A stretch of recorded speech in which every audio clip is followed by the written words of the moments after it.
let's get your details of exactly what happened in Parliament. It was Speaker Om Birla who raised emergency being imposed in 1975, 50 years since the emergency in the country, and so he mentioned it during his vote of thanks. The BJP also led protests outside the Parliament. Om Birla said that the House condemned the 1975 emergency, referred to it as a black chapter in India's history, and said the dictatorship was imposed by Indira Gandhi. So he named Indira Gandhi also in his speech, leading to endless sloganeering by the opposition. Om Birla also asked for a 2-minute silence to be observed over emergency, and during that entire 2 minutes, it was non-stop ruckus as the opposition continued their protests. Prime Minister Modi put out a message thanking Speaker Om Birla. He also attacked the Gandhis and the Congress, saying that emergency era exemplified dictatorship and reiterated the manner in which democracy was strangled.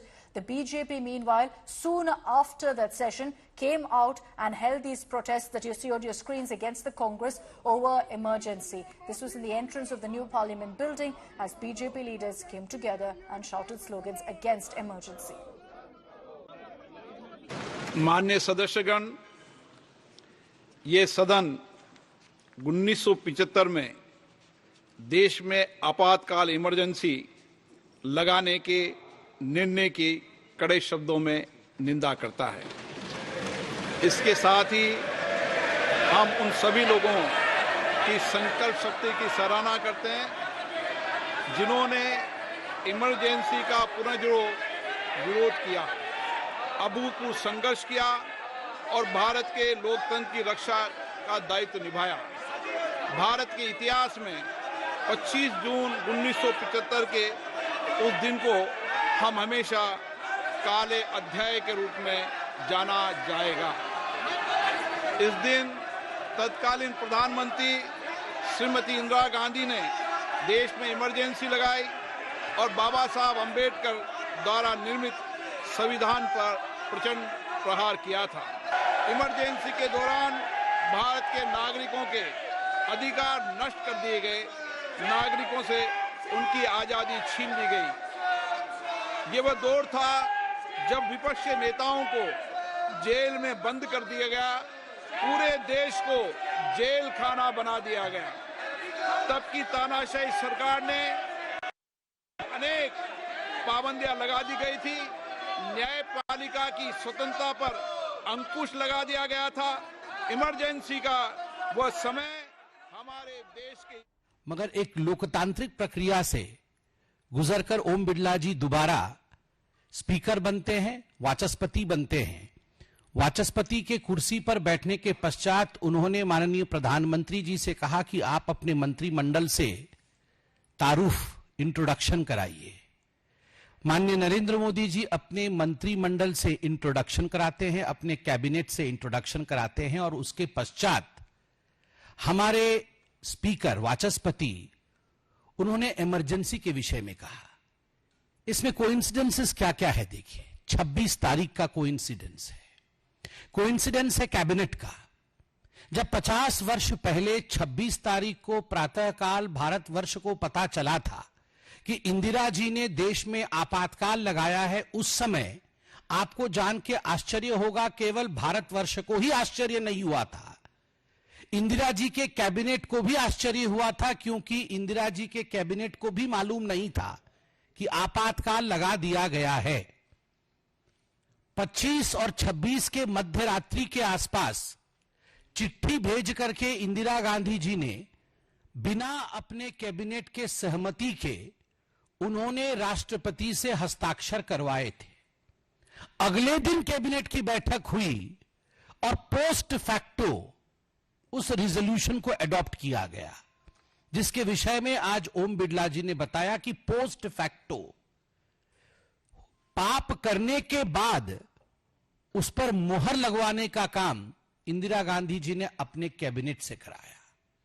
लोकतांत्रिक तरीके से speaker का चुनना, सारे convention को ताक पे रख के भारतीय जनता पार्टी और एनडीए के सदस्यों द्वारा कल अपील करने के पश्चात भी कि कन्वेंशन नहीं है, स्पीकर पे इलेक्शन नहीं होता है, चलिए मिलके चलते हैं, एक लोकतांत्रिक तरीके से निर्वाचन होता है और दूसरा अहम विषय है कि कैबिनेट का इंट्रोडक्शन होता है और कैबिनेट को साथ लेकर चलने की बात प्रधानमंत्री नरेंद्र मोदी देश के सामने टीवी पर पूरा देश देख रहा होता है। तारीख वही है, 50 वर्ष पहले सदन के पटल पर बिना कैबिनेट के अनुमति के आपातकाल लगाया जाना, और वह भी इंदिरा गांधी जी द्वारा। आज यह जो पूरी प्रक्रिया हुई है, मुझे लगता है इसने सबको बहुत कुछ सिखाया है। निंदा प्रस्ताव लाया गया, ओम बिरला जी ने निंदा प्रस्ताव रखा। निंदा प्रस्ताव के दौरान उन्होंने इमरजेंसी के समय जो जो विघ्न बाधाएं थी, जो दिक्कतें थी, उन सब दिक्कतों को ओम बिरला जी ने उजागर किया। हमारे पीछे आप देख रहे हैं यहाँ मकर द्वार पर यहाँ पे तमाम बीजेपी के सांसद जो है नारेबाजी कर रहे हैं और तानाशाही बंद करो, इमरजेंसी के दौर की याद दिलाते हुए, काले दिन की याद दिलाते हुए तो ये कह रहे हैं कि माफी मांगनी चाहिए। यहाँ पे कांग्रेस को जिस तरह से आपातकालीन लगाया गया था देश में, वो एक काला अध्याय था देश का, और यहाँ पे तमाम बीजेपी के सांसद जो है ये सम थिंग्स नेवर चेंज, तानाशाही, डिक्टेटरशिप मेंटालिटी, इंदिरा गांधी की तस्वीर और पोस्टर के साथ यहाँ पे बीजेपी के सांसद यहाँ पे पीछे आप देखिए, अमूमन यहाँ पे आप विपक्ष के सांसदों को देखते हैं विरोध करते हुए, लेकिन यहाँ पे भाजपा के सांसद अपना विरोध दर्ज कर रहे हैं। मौसमी Singh, Delhi. Today, 6 June, on this day, on 26 June 1975, early morning 6 a.m., then Prime Minister Srimati Indira Gandhi called emergency cabinet meeting and ratified post facto the single decision. Prime Minister took the decision alone. Cabinet rectified on the morning of 26 June 1975. That is why today we passed the resolution in the House that such trumpulation of such demolition of the Constitution will not be allowed again. So we have taken a resolution. आज सोचने का विषय है कि कांग्रेस कभी अपने आदत से बाज ना, देश के नौजवानों को ये संसदीय व्यवस्था में जो एक बीच के कालखंड में 75 में इमरजेंसी लगा, उसे नौजवानों को जानने का जरूरी है। ये बहुत ही ऐतिहासिक दिन था जब काली इमरजेंसी के 50 साल पूरे हुए, तो आज 18वीं संसद में माननीय स्पीकर साहब ने इस प्रस्ताव के माध्यम से वो सच्चाई रखी।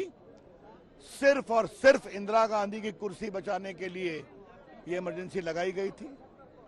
आपने जो अन्याय किया था वहां पर, वो देश ने देखा है।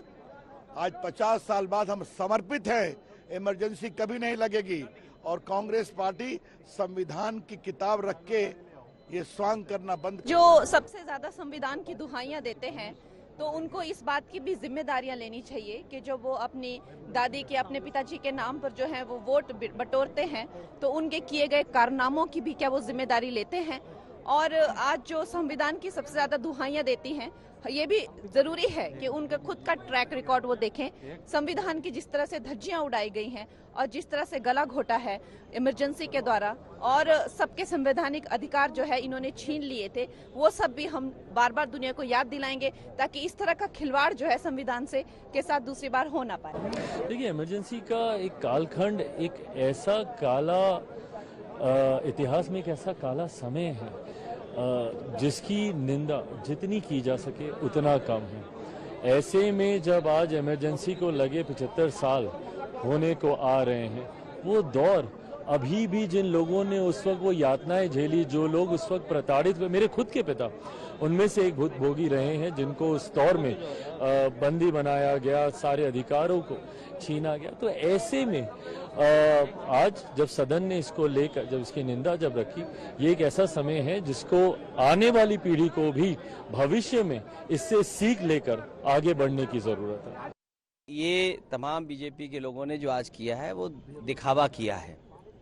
ऐसा नहीं कि केवल उस समय वही जेल गए हों, समाजवादी नेता और समाजवादी उस समय के जितने जनता पार्टी या तमाम नेताओं ने भी उस समय को देखा, लेकिन हम पीछे मुड़ के कितना देखें, हम पास्ट को कितना देखें, भविष्य हमारे सामने क्या है। It's been a rather dramatic start to the session because we had all the opposition leaders standing up and saying that they hoped that the Speaker would conduct the House in a manner that was fair to all the opposition parties and that would take everyone's point of view into account. The Speaker, unfortunately, really discussing a matter, raising a matter that had not been discussed in the House. The attitude of the opposition parties was well expressed by Rahul Gandhi as leader of the opposition when he said that, we want the people's voice to be heard in this House, and that's what we